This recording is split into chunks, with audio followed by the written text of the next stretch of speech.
ለልጆቻችን የሆድ ህመም ምክንያት የሆኑ 5 ምግቦች ልንገራችሁ። እነዚህ 5 ምግቦች በተደጋጋሚ ለህፃናት የምንሰጣቸው ሲሆኑ በተለይ ቁርስ ላይ፣ መክሰስ ላይ በተደጋጋሚ የምንጠቀማቸው ናቸው። እነዚህ ምግቦች ሳናቃቸው ውስጡ በጣም ጎጂ የሆኑ ንጥረ ነገር ሊኖሩ ይችላል። ታዲያ እነዚህ ምግቦች የትኞቹ ናቸው? በዛሬ ቪዲዮ እናወራለን። ይህ ቪዲዮ ለብዙ ልጆች ያስፈልጋልና ላይክ፣ ሼር፣ ኮፒ ሊንክ ማድረግ አትርሱ። ለየት ባለ ሁኔታ ዛሬ ከዶክተር አብርሃም ጋር ስለ ጨጓራ ህመም እናወራ ይሆናል። ቪዲዮውን እስከ መጨረሻው ተከታተሉት።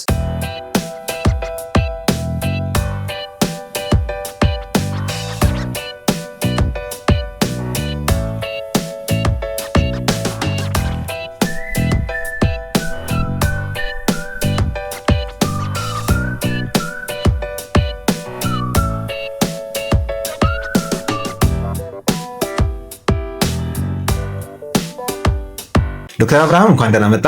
እንኳን ደህና ቆያችሁ። ታንኪዩ ዶክተር አብርሃም በነገራችን ላይ በብሩክ ኪድስ ልዩ የህፃናትና ታዳጊዎች ክሊኒክ ራዲዮሎጂስት ሲሆን በተለይ የአልትራሳውንድ አገልግሎት ማግኘት ከፈለጋችሁ ዶክተር አብርሃም ጋር ትቀርባላችሁ ማለት ነው። ስለዚህ አሁን ወደ ምግቦቹ እንግባ። የመጀመሪያው ምግብ ዛሬ የምነግራችሁ ስለ ቺፕስ ነው። ቺፕስ በውስጡ 3 ዋና ዋና ቶክሲክ ነገሮች አሉ። የመጀመሪያው ኦክሲዳይዝ የሆነ ፋት ወይም ደግሞ አላስፈላጊ ፋት። በነገራችን ላይ ማንኛውም ዘይት ረጅም እሳት ላይ ሲንጨረጨር ኦክሲዳይዝድ ይሆናል ወይም ደግሞ ተፈጥሯዊ ያልሆነ ቅርጽ ሊይዝ ይችላል። ያ ደግሞ ለጨጓራ ህመም በጣም ወሳኝ የሚባል ግብአት ነው። ስለዚህ ህፃናትን የጨጓራ ህመም የሚያመጣው አንደኛው ምክንያት ውስጡ ያለው ኦክሲዳይዝድ ፋት ነው። ሁለተኛው ምክንያት ደግሞ ልንገራችሁ፣ ውስጡ አክሪለማይድ የሚባል ኬሚካል አለው። አክሪለማይድ በነገራችን ላይ ካርሲኖጄኒክ ነው ወይም ካንሰርን ማምጣት የሚችል ፖቴንሻሊ ካንሰር ሊያመጣ የሚችል ነገር ነውና ይህ በጣም ዴንጀረስ የሆነ ነገር ነው። ስለዚህ ለልጆቻችሁ በተደጋጋሚ ቺፕስ የምትሰጡ ሰዎች ለካንሰርም እያጋለጣችሁ ነው ማለት ነው። ሶስተኛው ኮምፖነንት ደግሞ ሶዲየም ወይም ከፍተኛ የሆነ ጨው አለው። ይሄ ጨው ደግሞ ጨጓራን ሊያቃጥል ይችላል። ስለዚህ ዛሬ ለየት ባለ ሁኔታ እንዳልኳችሁ ስለ ጨጓራ ህመም እናወራለን። ስለዚህ የጨጓራ ህመም እንዴት ነው የሚከሰተው? ህፃናት ላይ በተለይ ደግሞ በተደጋጋሚ የሚከሰት የጨጓራ ህመም በምን ምክንያት ይከሰታል? አልትራሳውንድ ላይ ምን ፋይንዲንግ እናገኛለን?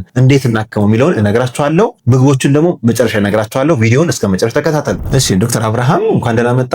የጨጓራ ህመም ማለት ምን ማለት ነው? የጨጓራ ህመም ማለት የጨጓራ ግድግዳ ሲቆጣና ሲወፍር የሚከሰት ሲሆን አብዛኛው ጊዜ በጨጓራ ባክቴሪያ በምግብ ውስጥ በሚገኙ ኬሚካሎች እና በስትረስ ይመጣል። ስለዚህ ከምግቦቹ ስነሳ ህፃናት ጨጓራቸው እንዲቆጣ የሚያደርጉ ብዙ አይነት ምግቦች አሉ። የመጀመሪያ ያልኳችሁ ቺፕስ ነው። ቅድም እንዳልኳችሁ 3 ዋና ዋና ንጥረ ነገሮቹ ጨጓራ እንዲቆጣ ወይም ደግሞ እንዲበግል ሊያደርጉ ይችላሉ። ሁለተኛውም ነገራችሁ ነገሩ የታሸጉና ፕሮሰስ የሆኑ ማንኛውም ምግቦች። እነዚህ የታሸጉ ምግቦች በውስጣቸው ማናቃቸው ብዙ ኬሚካሎች አሉ። እነዚህ ደግሞ ጨጓራ እንዲቆጣ ሊያደርጉ ይችላሉ። በተለይ ፒዛ፣ በርገር የምታዘወትሩ ሰዎች በጣም ማቆም ይኖርባቸዋል። በተጨማሪ ደግሞ ብስኩቶች፣ የተጠባበሱ ነገሮች፣ ፕሮሰስ የሆኑ ማንኛውም ነገሮች ጨጓራችን እንዲቆጣ ሊያደርጉ ይችላሉ።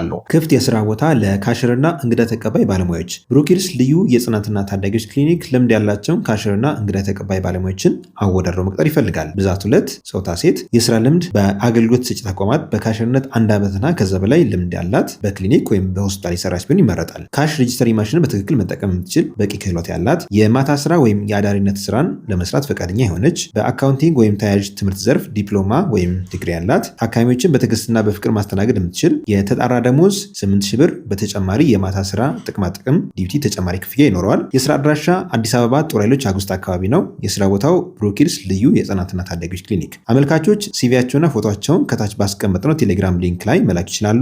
ወይም ቴሌግራም ላይ ብሩክ ኪድስ ክሊኒክ ብለው እዛ ላይ ሲቪያቸውን አታች ማድረግ ይችላሉ። ስለዚህ አሁን ደግሞ አልትራሳውንድ ላይ ወይም ምርመራ ላይ ምን ሊገኝ ይችላል የሚለው እናወራለን። ስለዚህ ዶክተር አብርሃም እንግዲህ ራዲዮሎጂስት ነው እንዳልኳችሁ፣ አልትራሳውንድ ላይ ምን ልናገኝ እንችላለን? ጨጓራ ህመምስ በአልትራሳውንድ ማግኘት እንችላለን? እስኪ ንገረን። አልትራሳውንድ ላይ የጨጓራ ህመም መለየት ይቻላል።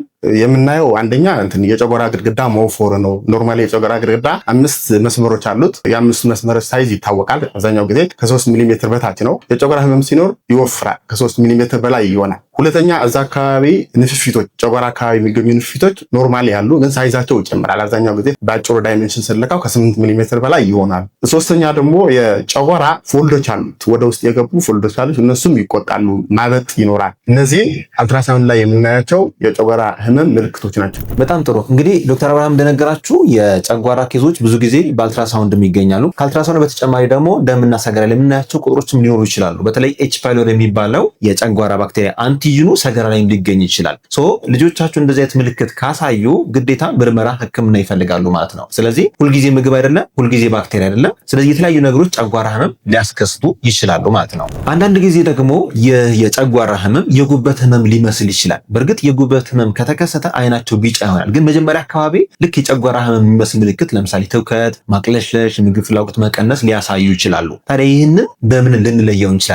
አልትራሳውንድ ላይ የጉበት ህመም ሲኖርና የጨጓራ ህመም ሲኖር ልዩነቱ ምንድን ነው የሚለውን ደግሞ ዶክተር አብርሃም ይነግረናል። አመሰግናለሁ ዶክተር ፍራንሲስ። የጉበት ህመም በአልትራሳውንድ ላይ የምንለይባቸው መንገዶች አሉ። አንደኛ የጉበት መጠን ሳይዙ ይጨምራል። ሁለተኛ የሐሞት ከረጢት ግድግዳ ይወፍራል። ሶስተኛ ነጥብ የሚያክሉ ጉበት ላይ የምናያቸው ስተሪስካይ አፒራንስ የሚባሉ ሌዥኖች እናያለን። አራተኛ ወደ ጉበት የሚሄዱ የደም ስሮች ግድግዳቸው ይወፍራል። አምስተኛ ሆድ ውስጥ ትንሽ ፈሳሽ ሊኖር ይችላል። እነዚህ አምስቶች የጉበት ቫይረስ ሲኖር አልትራሳውንድ ላይ የምናገኛቸው ፋይንዲንጎች ናቸው። ስለዚህ ታንኪዩ ዶክተር አብርሃም። ከዚህ በተጨማሪ ደግሞ ምግቦች ቅድም ሁለቱን የጠቀስኩላችሁ፣ በተጨማሪ ደግሞ 3 የቀሩ ምግቦች አሉ። እነዚህ በዝርዝር ልንገራችሁ። 3ኛው ምግብ ወይም ፈሳሽ ነገር ጁሶች ናቸው። ጁስ በተለይ አሁን በተከታታይ ቲቪ ላይ የሚተዋወቁት በትልልቅ ቪዲዮዎች ላይ የሚተዋወቁት ጁስ መሰል ነገሮች ወይም ለስላሳ መሰል ነገሮች ውስጣቸው ያለው ኬሚካል ጨጓራን ሊያቃጥል ወይም ሊያስቆጣ ይችላል። ስለዚህ ይህንን ማስወገድ ይኖርባቸዋል። በተለይ አስተውላችሁ ከሆነ ማስታወቂያዎች በጣም ፓወርፉል ናቸው። በጣም ኃይለኛ መዝሙር አላቸው፣ ደስ የሚል ዳንስ አላቸው እና ልጆቻችን አይምሮ ውስጥ በቀላሉ ይገባሉ።